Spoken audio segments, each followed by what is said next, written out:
morning all. Today I am going to talk about one of the most powerful books that I have ever read, called The Bluest Eyes by Toni Morrison. I chose this book because of the author.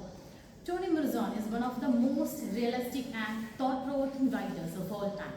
Her words are deeply emotional and unafraid to confront difficult truths. Morrison was an American novelist, essayist and professor, and she became the first African-American woman to win Nobel Prize in Literature in 1993. Her writing often explores the themes of identity, race, beauty and African-American experiences. This book is narrated through the eyes of Claudia Mathieu, a 11-year-old girl. So now let's get into the book. It is a book that doesn't just tell a story, but holds up a mirror to the society, both then and now. In the heart of The Bluest Eye is a young 9-year-old girl named Pecola Breedlove. Pecola grows up in a world that constantly tells her that she is ugly. While her skin is dark, she has curly hair and her eyes are brown and not blue. She believes that if only she had blue eyes, she would be beautiful, loved and accepted. One of the most powerful symbols that used in the book is a blonde doll.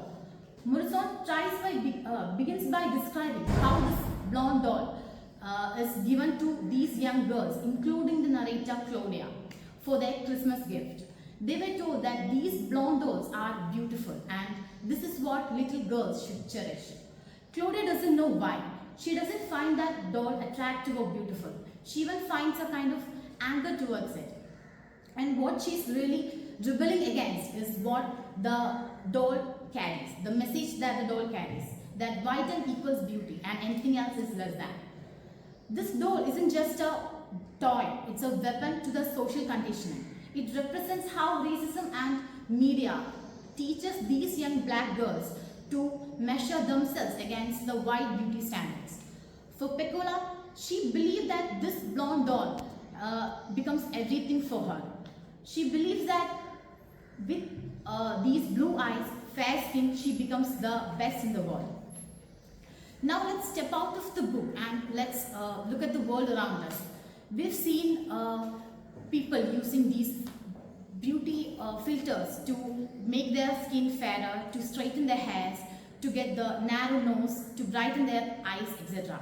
Think about the advertisements, social media influencers and the beauty filters that we use. For decades, these fair skin and Eurocentric features were considered or labeled as beautiful, while all the dark features were or have been criticized and ignored. This is not just history, it's even happening now. For in many cultures, people still uses these skin brightening creams, straighten their hair or uses changes their appearances to get those Eurocentric ideal. And this is the main problem in our society nowadays. We are trying to adapt or change ourselves to get those Eurocentric idea. And in the book, author also gives us a person like Claudia who refuses to accept that message. She even questions why she must love this doll. She doesn't find that doll attractive and her resistance gives us hope. This is what the lesson that we should take with us. We should be more like Claudia. We should be questioning what society tells us is beautiful. Because beauty isn't something that belongs to one particular race. It belongs to all of us.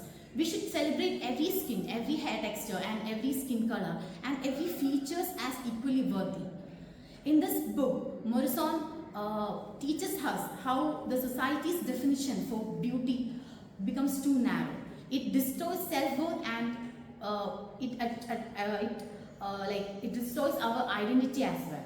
So we should cherish all the type of skin features that we have around us. So next time when you see a perfect image in the media, you should think about the Pecola, think about the doll and ask yourself, who defined this is what beauty looks like? Thank you.